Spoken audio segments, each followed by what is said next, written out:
CBC Marketplace just released an investigation showing bank employees using aggressive sales tactics to get customers to sign up for expensive products, often giving misleading or even illegal advice in the process.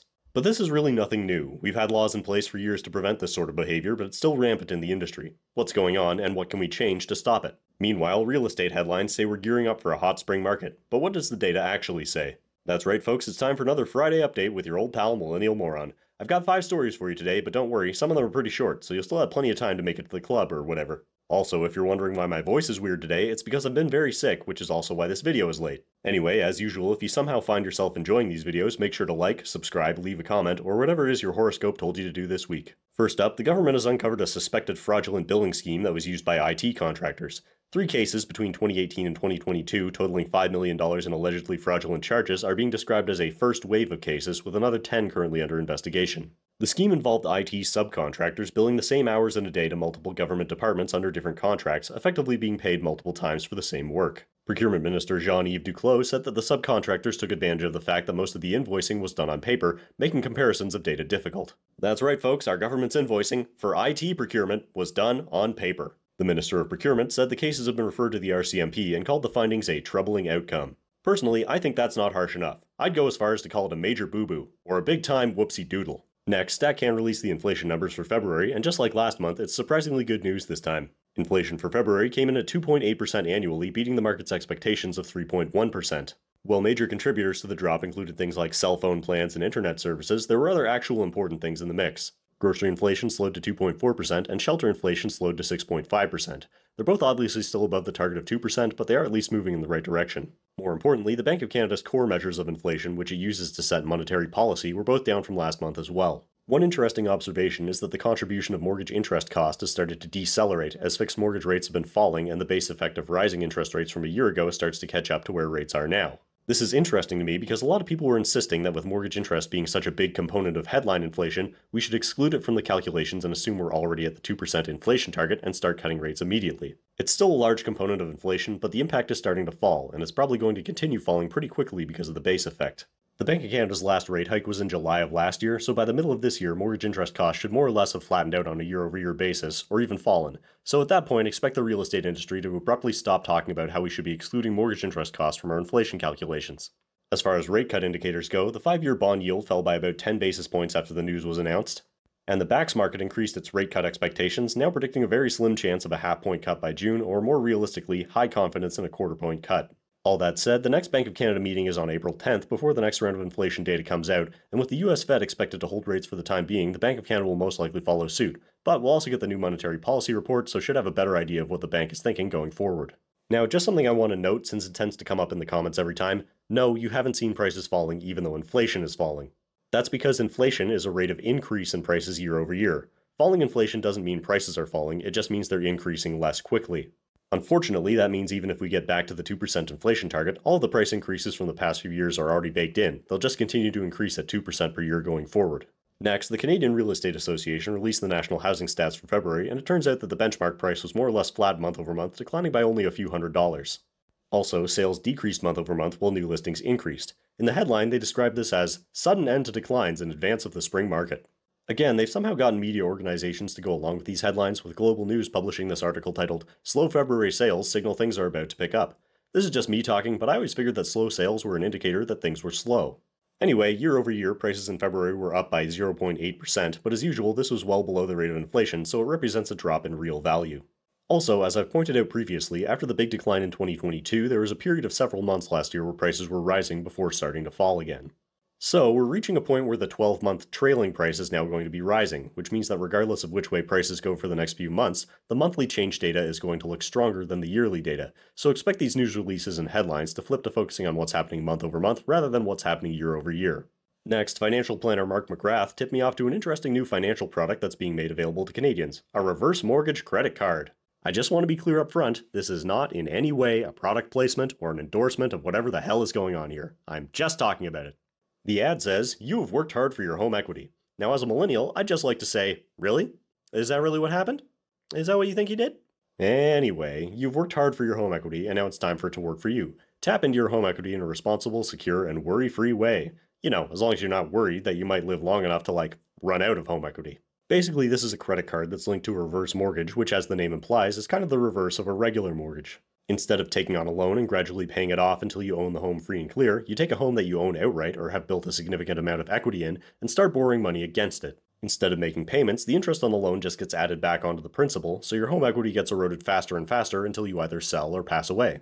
The interest rates range from about 7 to 8.5%, and there's a setup fee of $2,300, but it sounds like that can just be rolled into the balance of the loan, which is a win-win because you don't have to pay anything out of pocket, and they get to charge you interest on it. Reverse mortgages have become a key element of boomer retirement planning for many people, since a lot of them don't have enough saved to pay for retirement, but have seen massive increases in home equity over the past few decades. In the past, it was often speculated that these people would need to sell their homes or downsize and use the resulting profits to fund their retirement. But as it turned out, with property prices and rents at record highs, a lot of people can't even afford to move because the cost associated with downsizing would eat up most of the proceeds anyway. As a result, reverse mortgages are growing rapidly in the lending market in Canada as they allow people to tap into that home equity without having to move, and they also don't have to worry about the bill until way down the line.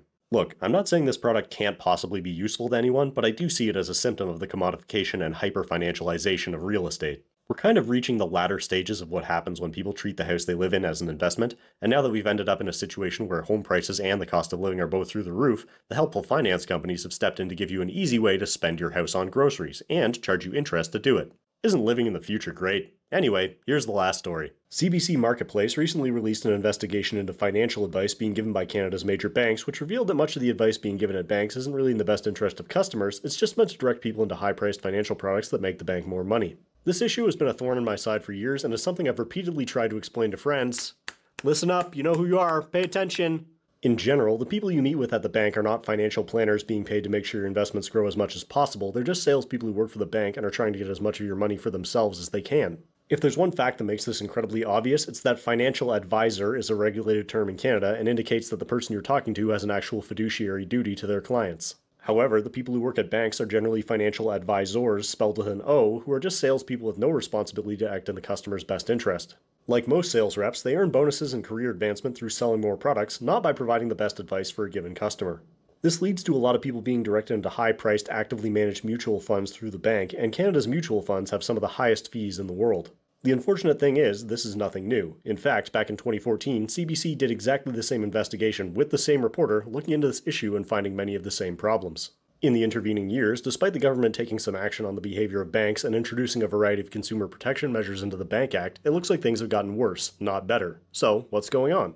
To learn more, I reached out to Duff, co-founder of Democracy Watch, who is an advocate for accountability in government and finance. We discussed what's going wrong at banks, what the government has done to address it, why they've failed, and what could be done to correct it. Without further ado, let's get into the interview. Okay, so to start off, if someone is looking to invest their money or to open some sort of financial product at a bank, and they're going to talk to a bank advisor about it, what's the most important thing for them to understand going into the process?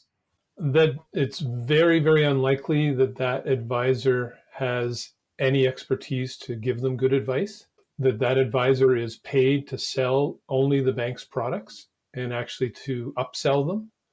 It's possible you'll end up with someone at a bank who is a certified financial planner who actually gives you good advice, but highly, highly unlikely. So coming back to the piece by the CBC, what they showed in the marketplace investigation was really nothing new, right? They actually did the exact same investigation 10 years ago, right down to having the same reporter hosting the segment. But it seemed to me that the advice being given out this time was a lot more aggressive and egregious than last time. Do you get that impression too? And do you think, something has changed, or have they just been emboldened by a lack of consequences over the past decade? One of the things, again, about the Financial Consumer Agency of Canada, it's the regulator for financial consumers. It should be doing these regular, unannounced mystery shopper audits and inspections to catch wrongdoing. But instead, the CBC, as our national public broadcaster, has done more of those audits than the regulator has in the last 7 years. And the Financial Consumer Agency of Canada did one mystery shopping, the first one back in 2003 when it started, tested the banks on a bunch of basic consumer things like opening accounts, cashing checks, found 80 to 90% non-compliance, didn't prosecute any of the banks, told them that's our baseline study. We'll test you again, and next time, zero tolerance. Tested again in 2005, and they left off the questions that they had found the 80 to 90% non-compliance. And then the FCAC did their next mystery shopper audit 13 years later. That's it in 20 years. Now, some of the stuff in that CBC Marketplace report was, I think, a lot worse than would be obvious to a casual viewer. For example, advisors saying that mutual fund fees were only applied on returns and not on the total amount invested. So really, the fees are going to be more than 10 times what the advisors implied in those meetings. Do you think Yes. that's like a deliberate misrepresentation, or do you think the frontline salespeople at the bank generally don't understand the products that they're selling? I don't think they understand the products that they're selling. They're not required to be certified financial planners. Even if they were, they're under a lot of pressure just to sell the bank's product. Another specific claim that was made in one of these meetings was an advisor at CIBC saying that returns on a mutual fund would absolutely be greater than 10% on average. Now, obviously, they're not allowed to guarantee returns in the first place, but I've also pretty much never seen a bank mutual fund that returns 10% net of the fees over the long term, especially for the retail investor class. Do they even have to show people the actual historical returns of these funds in the meetings, or is it just kind of up in the air as to how they sell it? It's up in the air. They're not acting as financial advisors in terms of any kind of regulated area where there are clear prohibitions under the regulations for financial advisors. This is a longstanding problem. Difference between advisor spelled OR or advisor spelled ER at the end of the word advisor. So they're bank employees and they're only trained to sell. Now, this is something you touched on already, but I wanted to get to the Bank Act and particularly the Fair and Equitable Dealing section, which contains a lot of consumer protection provisions, which was introduced back in 2018. You've already mentioned that we could be doing better enforcement with mystery shoppers, more fines. But reading through this section, I noticed there's a lot of fairly vague language, saying that products have to be appropriate for the customer, or they can't provide false or misleading information. They can't place undue pressure on people to buy products or services. But there's a lot of gray area there and no firm definitions. So do you think we would benefit from more specific language in the legislation, or is this maybe just a matter of having a regulatory body with some actual teeth to set the expectations for behavior? Yeah, you need a watchdog. The watchdog would then define those terms. That would be the first thing that they should have done, and issued public statements saying this is what we consider to be undue pressure, misleading, taking advantage of, and then hold the line very strictly and strongly. But instead, you have this entity. It's not independent from the finance minister. It's part of the finance department, the Financial Consumer Agency of Canada. So it's just an arm of the politician, the Minister of Finance. And as I've mentioned, since it was created in 2003, no Minister of Finance has either chosen people who are serious watchdogs to head it up or mandated it to actually do its job. In fact, as I mentioned, before 2018, the FCAC couldn't even name a bank that had violated the law unless they prosecuted, and they never prosecuted. People may have also heard about the Ombudsman for Banking Services and Investments, where you can also file complaints. That Ombudsman cannot make binding orders. So again, why would a bank be afraid? The Ombudsman can recommend that the bank correct some problem, but can't actually require the bank to do that. So the bank can just ignore it. As well, Finance Minister Jim Flaherty and Bill Morneau, when he was Finance Minister, continued this, allowed some of the banks to leave and set up their own ombuds that they paid. And of course, they were doing that because if they choose the judge and pay the judge is going to make rulings in favor of the bank. And now to wrap up, and I guess build upon that discussion, I personally don't have that much faith that the government is going to be solving these problems in the short term. So in the meantime, what do you think consumers can do to protect themselves in their personal finances? Well, unfortunately, if you're looking for financial planning advice, you will have to pay for good advice. You're not going to get it for free from a bank. You're paying in a different way, in that they're going to sell you bad products and you're going to end up paying and not making as much money as you should. There's a couple of resources about 10 key questions to ask any financial advisor or planner.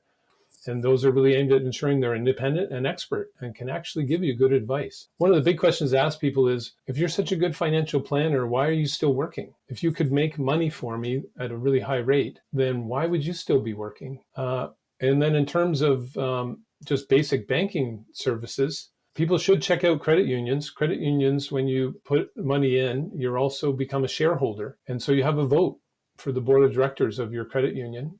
And they treat you better as a result, because you're not just putting the money in and having no say. You do have a say. And they have a better record of service, according to all the consumer surveys that have been done.